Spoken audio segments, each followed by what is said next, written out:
Hey guys, welcome back. Okay, so back with the first new 360 video. So I posted a video previously with my Xbox 360 collection as it stood at the time, which is up there on the shelf. And this is going to be the first pickups for the Xbox 360 collection. So I've ordered quite a few games actually. To be quite honest, the 360 is fairly decent to collect for right now. There are some games like Ridge Racer 6 which are a bit more pricey, but for the majority of games that I want for the collection, a lot of the stuff I'm getting I already own on PS3, but I want to get on 360 just so that I don't have to swap between consoles when I'm playing them. If I feel like playing on the 360 one day, I can just play all the games I want to play, or likewise PS3 as well, so I don't have to swap back and forth to play the cross-platform games. And of course, a lot of cross-platform games, especially the early ones, do play much better on the 360 than the PS3 as well. But yeah, I've been picking up a lot of games, and because I've been getting a lot of the cross-platform games, they're very cheap still, so I've been getting some really nice deals. I've ordered quite a fair few, got a bit mad, and there's a few that are still coming in the post. I've got about maybe another 4 or 5 I think I've got on the way, so they'll go into the next pickup video because the stack is already big, and I thought, you know, I don't have tons of games in a video. I just want to keep it, you know, reasonably short and sweet, just so you can enjoy it. But otherwise I'll be there for another hour like my console history video. Right, okay, so first off, the first game I picked up is, for me, an absolute must-have game, and I still think one of the most underrated games of this generation, because I rarely see people talk about it. I think I've seen Champion 2D Rob talk about it. I've definitely seen Pixel Paul talk about it. It's a fantastic game. It is Sleeping Dogs. So this is an open world GTA style game in Hong Kong, and it was originally going to be one of the True Crime games, the True Crime LA and True Crime New York. This was going to be the third game. I still remember actually seeing the footage at E3 all those years ago, where I can't remember the name of the main character, but you're chasing a load of bad guys down at, I think it was over some rooftops, and then you get to a bit on the top of a roof, and then it goes into a fight sequence, and it was to demo how the fighting would work in the game and to tackle all the different enemies at once, which was brilliant. But yeah, I've played this game so many times. I always go back to it when I need something to play, and I've got nothing new, and I just want something to just sit with and just spend a couple of days playing. It's a fantastic game. I love these open world games anyway.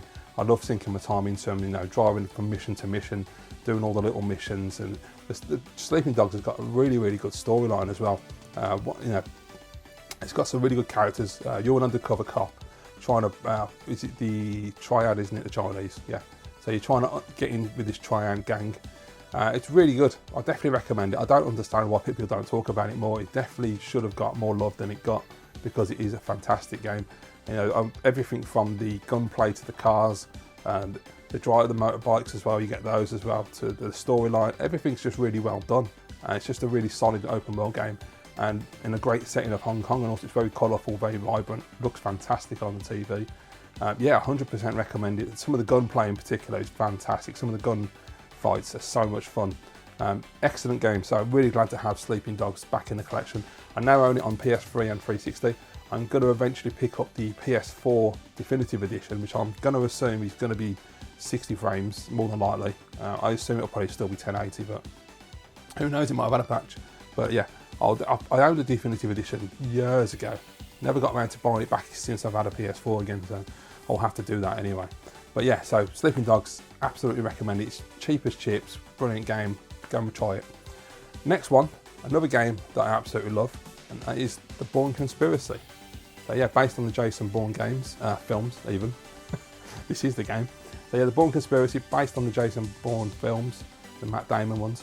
There are no others. I'm looking at you, Jeremy Renner. Yeah, so it's really good. Really good game. I've spoken about it before, but I'll just repeat myself for anyone that's never seen my videos before.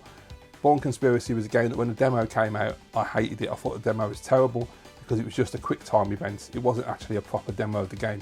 And since playing the game fully, I've understood that I know where that section is, and I don't understand why they chose that as the demo. It was a stupid idea. But yeah, I played the demo, thought it was awful.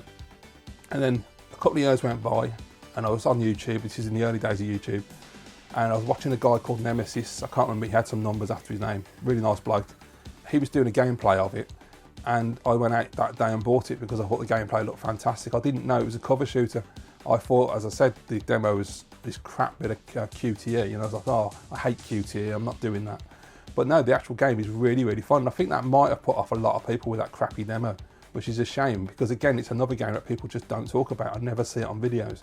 And for me, it's one of the greatest, well, maybe that's a bit extreme, but it's one of the best cover shooters of that generation. I think it's a really, really solid game. And if you like the films, you're going to love the game as well. It does a great job of throwing in those like nostalgic memories of Bourne Identity, etc. Yeah, really, really fun. Great one to have in the collection. So I'm just going to have a quick drink. So it's a very hot day today. The weather in the UK has suddenly brightened up and it's gone really, really hot, as it always does. We go from freezing cold to absolutely steaming.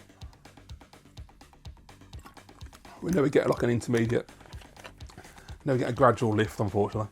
Right, okay, so now, this next load of games are all sealed games. So yeah, I'm not buying sealed games to have sealed game collections. This is purely because at the moment you can get a lot of 360 stuff sealed for a very good price. A lot of these were like a tenner each, so they're not expensive. Some are less than that as well. So that's the good thing about it at the moment, because obviously with 360, unlike PS3, they use DVD. So it's hard to get the discs in really nice condition. They usually scratch the shit. So you have to really take your time with eBay and search through multiple listings. And a lot of people don't put the photographs of the underside of the discs, right? Then I have to ask them for underside of disc pictures. It's a pain in the arse. So I just figured if I can get a game sealed and it's cheap enough, then I will pay the money and just buy a sealed copy, because then I've got a perfect copy for my collection. So that's what I've done, and I ended up going a bit wild, and I've picked up, I don't know, probably about 9, I think, here. Plus I've got about another 4 on the way that are also sealed as well. So yeah, but now I'm getting to the point where I'm finding the list of games that I want, the majority of the games I want, I can't actually get sealed right now. If they do come up, then fantastic. But at the moment, you can get sealed copies, of course, but you're talking 30, 40, 50, and I'm not paying that, because that's going back to being like a current gen system. Not in this day and age, of course, because you know, we've switched two prices, and PS5 and Xbox, yeah, 40 quid seems like a bargain, but right, so first up, we've got a game I've never played, and I played a lot of games this generation, but this one, never played it, and it's absolutely mental that I've never played it, because it's right up my street, and it is Crysis 2. So as you can see, it's all authentically sealed with their proper barcodes and everything, so I just thought I'd get that out of the way. But yeah, Crysis 2, it's science fiction, it's a first-person shooter, two things that I personally absolutely love, and I've never played it. It's really weird. I don't know why I never played it. I mean, Alex Bluetonic78 used to talk about this to me all the time back in the day when this was a current game, and he used to talk about how good it was and how much I'd like it, and I just never got around to playing it. And I saw it online on eBay for, I think it was around about a tenner I paid for this. It wasn't expensive, and I saw it sealed, and I thought, what the hell? It's time to play Crysis 2. So yeah, I don't know anything about it other than apparently, according to the box, it's one of the most beautiful looking games of that generation. As I say, it's a science fiction first person shooter, so that's right up my street. I love my sci-fi, I love my shooters. I play a lot of first person shooters, so yeah, hopefully I'm going to really enjoy it. And it's great to be able to have a game from that generation now that I can actually play for the first time, because I see so many people that will pick up games like one that's coming up in my collection and my pickups in a minute, which I'll show you, that I see people pick up and they've never played it, and I'm like, I'm so envious that you're going to play that for the first time. For instance, Stu Ninja Bear Hug recently started playing Grand Theft Auto 4 for the first time. I've completed that lot 3 or 4 times. I absolutely adore that game. I'm so envious that Stu is able to sit there and play for the entire campaign and experience all of that great storyline, all those great missions for the very first time. Yeah, that's one thing. One thing we never talk about, like, what games would you love to experience again? I mean, there's so many games I would love to experience for the very first time to get that initial rush. You know, playing the games over and over again, some games that I play over and over again are always great, but you never quite beat the very first time you play it. So next one I picked up was a bit of a cock-up, but I'll explain. So it is Crysis 3. So this was £6 delivered, sealed. I mean, you can't argue with that. I should have known better. Unfortunately, when it arrived, now it has got the 16 age rating there, the PEGI. So I assumed this was a UK copy. It isn't, it's European. I think it looks Spanish on the back. So I'm assuming it's from a Spanish country, I don't know which one. But yeah, so that was a bit annoying. It was £6. I could have sent it back. He was happy to let me send it back to him. But then I've got to pay the postage. And by the time I pay the postage, I'm out of money, so there's no point. So it's going to go on the shelf. I have, of course, ordered a proper UK sealed copy now that I found for a little bit more money. But couldn't have a Spanish copy in my collection. It would drive me insane. So yeah, I'll just leave it on the shelf, and if it goes up in price in the future, I can always sell it on and get some money back on it. But nonetheless, again, I haven't played Crysis 2, I've never played Crysis 3. As far as I understand from what I've read, the first Crysis is only available on PC as well, which is a real shame that never got a console release. If it did get a console release anywhere, please let me know. It would be cool to play them from the beginning, but I don't mind starting with number 2. Looking at the graphics of number 3 on the back, it looks absolutely stunning for the time. I'm absolutely blown away by the graphics. Yeah, no idea if it's any good. I hope it is. I know that Crysis games do have good reputation, so you know, fingers crossed I'm going to enjoy those. I think I will. I'm pretty sure I will. So when the day comes that I can have I'm getting a new game room at some point, so when I get a new game room, I can have the 360 set up, and I'm going to take a couple of weeks and I'm just going to sit down and play those two, and hopefully really enjoy them and get through them. And then when I eventually do, I'll let you know what I think. Okay. Right, next one is Prince of Persia. There you go, barcode. I don't really need to show you, they're all barcoded. Yes, this is the Nolan North, the bloke who does Nathan Drake. He did the voiceover on this, and this is the cel-shaded one. I remember, the only memory I have of this game is, I don't know, it was probably a demo. When my dad had his PlayStation 3 years ago, I remember playing it on my dad's PlayStation 3, and I thought it was alright, it was decent. But the cel-shadedness, I don't mind cel-shaded, it looks quite nice now. A game like 13 looks fantastic. But I just found with Prince of Persia, it didn't quite work for me at the time. But the core gameplay was still pretty decent on it. You know, for me, Forgotten Sands is a far superior game from that era. I absolutely love that game. I've got that on PS3, I will get it on 360. But I saw this going cheap, and I thought, why not? You know, just pick it up, put it in the collection, play it, see how you get on. It'd be nice to try and beat this one. But I do like the Prince of Persia games. You know, they're pretty easy to just sit back with and just get into. You know, as long as it's not as frustrating as Forgotten Sands can be at times, where the controls get absolutely insane. You have to use every button. But yeah, looking forward to trying that one out. There is a new one, isn't there, that came out on Switch and PS4 and everything not long ago. But I heard it was like a Metroidvania, which completely put me off buying it, which is a shame because it looked really nice as well. But if it's any good, let me know. Let me know how strong the Metroidvania part of it is, because I can't be arsed with all that. Next one is a good old first-person shooter, and that is Battlefield 3. Great game. I mean, I still remember this when it came out, and they were demoing it at E3 and everything, and they had that bit where you're in the back of the lorry and the doors open, the sun comes in, and the graphics just looked absolutely phenomenal at the time. And then you get out on the street and you walk around the corner, there's a sniper on the balcony. Yeah, what a game. Absolutely brilliant. And I really like Battlefield 3. I played through it a few different times. I do think that over the years the graphics have obviously don't look as good as they once did, unfortunately, but it's still pretty decent. You know, I mean, it was pretty bloody amazing at the time, so they are going to hold up fairly well. But yeah, I enjoy Battlefield 3 altogether. I think it's Battlefield 3, that's the one beyond on the underground train, isn't it? I think, where you're crawling across the top of it. So yeah, decent little shooter. There you go, Battlefield 3. Not much to talk about. It's Battlefield. I mean, you know, you run around, you shoot terrorists. That's all you need, really. Next one I picked up is a sealed copy of L.A. Noire. So I've only ever played this game once when it came out, and this is probably the game that apart from the open world games, of course, but just like normal game. I mean, I know some people call L.A. Noire an open world game. Is it? I don't know. I'm not exactly sure what, because it's more like a detective story in it, so I'm not sure what you actually call it. I suppose it is more like a GTA, but yeah, I put 20 hours into this the first time I played it. I don't do that with games. I'm not one of these people who loves to tell you how many hours I put into a game. I don't care. If I get a 6 to 8 hour campaign and it's really good, I'm happy. You know, and if like 10 to 12 is at a push, but when you get to like 20 hours and plus, I haven't got the motivation. I want to play games and enjoy them. I want to get from one game to another and play as many as I can. But yeah, L.A. Noire, from what I can remember, I did actually write myself a review just to see if I could write reviews at the time. I just decided to do it, and I've lost it now, I don't think I stored it anywhere, but I ended up writing a full review about what I thought about this game. I can't remember most of it, it was years ago. But yeah, L.A. Noire was a really decent game.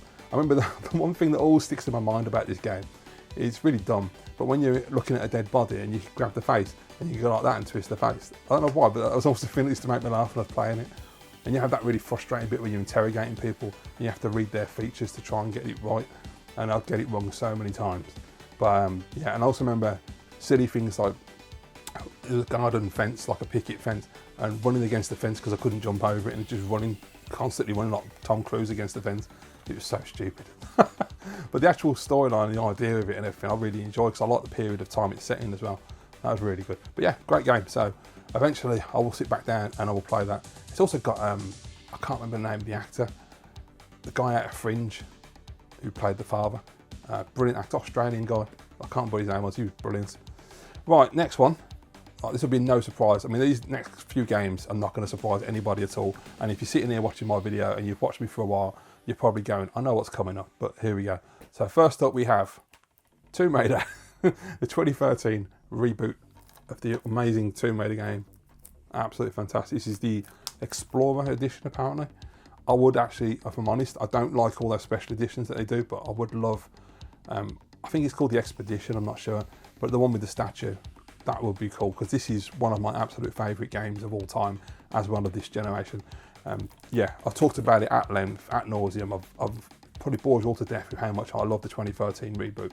I just think it's fantastic, you know, so much, for me, because it's more action based, I enjoy it more than I do any other Tomb Raider game. I'm not a big fan of hunting around looking for stuff and hunting through caves and doing the tomb raiding. I just want to kill people, and I love this game because it lets you do that in brutal ways, and it's fantastic. It's so much fun. The guns, the dialogue, the story's really decent on it. The acting's decent on it. Some of the characters are very stereotypical, but whatever.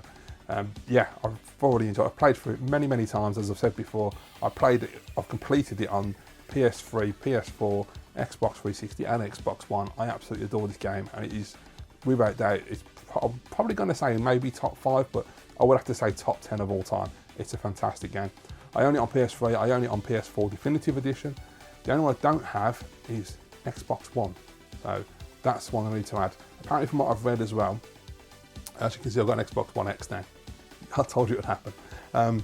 Yeah, from what I've read, the PS4 Pro version, which is what I've got, the PS4 Pro, that apparently runs better than the Xbox One X, which is bizarre, but apparently it does.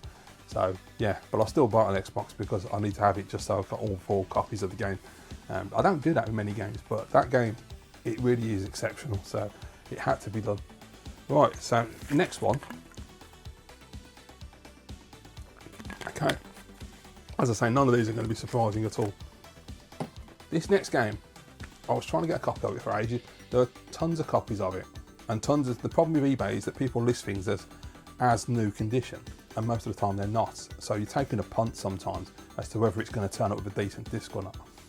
And I was trying to get a sealed copy of this because it's one of my absolute top tier games of this generation. I've played it to death, adore it.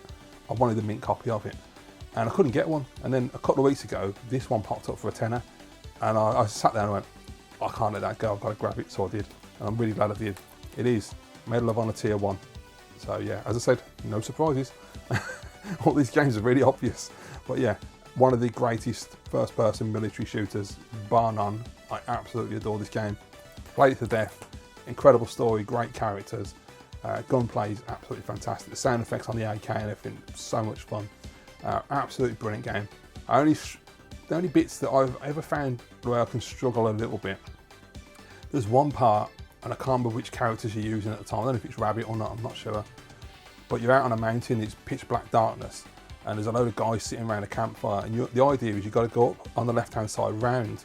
You kill a load of dudes, then you go up on the left, you go up on the slope, and you're supposed to snipe out everybody and do it silently. I've only ever managed to do it once. I always somehow end up alerting somebody, because there's guys by the campfire, there's a guy on the ridge across from you, and then there's a bridge to your left where there's 2 blokes as well. I always try and take the guys on the bridge first. Every time I do it though, I've only ever managed to do it once perfectly. Every other time it always goes wrong and end up in a massive firefight, and I can die quite a bit doing that. The other one is as well, when you're out in Afghan and you're in the, I can't think where it is, you're walking along a path, you're finding your way around this winding road, and you get down to the bottom, and then there's a bombed out building, and as you get to the building it all kicks off, and there's a door, and as they go to open the door you hear the phone ring, obviously it's a bomb, door blows up, you're all disorientated, you wake up, the building's destroyed, and you've all got to sit there, and there's just Afghan Taliban just legging it down the hill trying to kill you. And they've got like what you call technical, the truck with a gun on it, and they set one of them off, packed with explosives towards the building. It's so intense, and you basically just got to hold your fort and just shoot everybody until the cavalry come back with the helicopters and blow one to pieces. That bit can be a bit of a pain in the arse sometimes, but apart from that, the rest of the game I can get through fairly easily, and I've played it so many times now, I don't really struggle. But Medal of Honor, again, a game that never got any love. The press destroyed it when it came out. They thought it was crap, and I think it put a lot of people off. And trust me, it's so cheap now. If you've never played it and you love a first-person military game, give it a blast. You will not regret that. It's a fantastic game. Right, so obviously, what's the next game I picked up? Medal of Honor Warfighter. Sealed. Yeah, had to be done. You know, if I'm getting Medal of Honor sealed, I'm definitely getting Warfighter sealed. Warfighter is even better than the original. I've talked before many times about how much I love this game.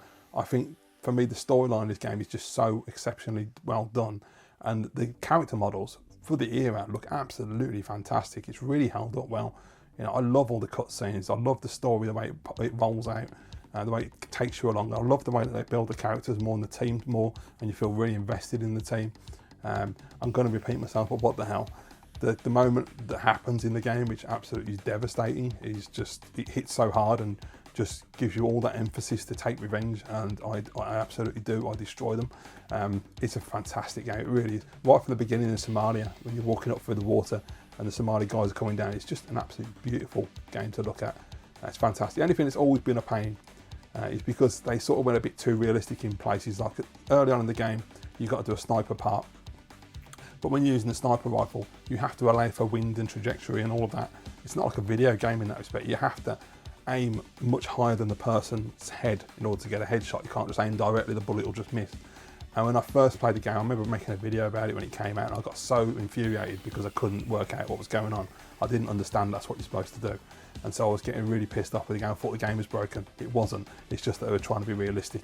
I wish they hadn't. I wish they just made it video gamey, but hey, because there's a guy on the tower, there's two guys on the tower to your right, and you have to take them out in a specific order. If you don't, the game won't let you carry on, and it's really annoying if you get it the wrong order, because you have to keep repeating the whole bloody sequence again. But yeah, it's a fantastic game. I absolutely adore Warfighter. One of my favourite shooter games of all time. Okay, last one is a game that for me, again, is massively underrated, and I get envious when people get to play this for the first time because I've played it so many times. It is brilliant. Max Payne 3. Absolutely incredible game. One of the absolute best games of this generation, bar none. In terms of storytelling in particular, the story is so well told, the acting is absolutely top tier. The graphics on the cutscenes are phenomenal. It's got loads of really good humour in there. The guy that plays Max Payne does a brilliant job. It's really dark, it's really funny, it's brutal. The violence is just unreal, and the action and the gameplay is so great. I've watched gameplays before on YouTube, and people, just random YouTubers, have never played it, and they play it for the first time, and the smile on their face as they're playing it. When you're in the club in Brazil, and they're just diving around the place, shooting everybody, and it's just, it really is an incredible experience. I've never really been a fan of the first two games. They're good, and my best friend played the hell out of them. I think he completed both of them on the Xbox back in the day. Well, it might have been the PS2, I'm not sure. But nonetheless, he absolutely loved them, and I thought they were good. They're okay. I like what they were doing with the new art style, but the game's never really grabbed hold of me the way that this one did. And obviously, the first two were done by Remedy, I think it was. This one was done by Rockstar, and I think Rockstar did a better job. I think they absolutely killed it with this game. You know, it's from the nightclub at the beginning in Brazil, so when you get down into the favelas, and he shaves his head, and he's got the Hawaiian shirt on, and he's got the big beard and the shades, and he just looks cool as shit. It is absolutely brilliant. And when you get the bottle and use it as your silencer, it's super satisfying. Honestly, if you love real big bombastic action games where you're just killing everybody, and it's got a great story with some great acting as well added onto it, you're going to love Max Payne 3. 100% recommend it. The airport at the end is a total nightmare. I die a lot on the airport part. I find that quite tricky, but yeah, I've played it loads, and it's just absolutely brilliant. Also got it on PS3 as well, so I've got it on both formats. So there you go. So that's the first pickup for my Xbox 360. I hope you've enjoyed this one. Quite a lot of games, a lot of different games as well. Good variety. I say a lot of different games. Thinking about it, there's quite a few first-person shooters in there. As you can see, I like to shoot shit. So I'm not really deep level when it comes to video games. I like to blow shit up. That makes me happy. So I've got another 4 or 5 on the way. I'm going to be ordering more, so I've got a big list of games I need to pick up as well. So when I've got enough for another video, I will post another pickup video. Yeah, but we're doing well with 360 collection is starting to grow. It ain't going to take too long, I don't think, because I don't want tons of games. It is easy, of course, with the 360 and the PS3 to keep adding games over the time, because there are always games that you see that, well, I've never played that before and it's dirt cheap, so I might try it. There's a lot of those. There's the Fear games, for instance. I'm still on the fence as to whether I want to pick those up or not. I played the first Fear, got quite far into it and got stuck. Fear 2 and Fear 3, I've only played the demos of. They seemed a lot better. I don't know, we'll see. If I can get them cheap enough, I probably will just pick them up on 360. I don't own them on PS3, but I'll get them on 360. If I enjoy playing them, then I'll pick them up on PS3 later on, maybe. I don't know, because the PS3, I've got everything I want, so I'm trying to avoid adding more games to that collection. I'm quite happy with the shelf I've got. Right guys, well thank you for watching this. I hope you've enjoyed this video. Let me know your thoughts down below, and please go and play Max Payne 3. It's phenomenal. See you next time.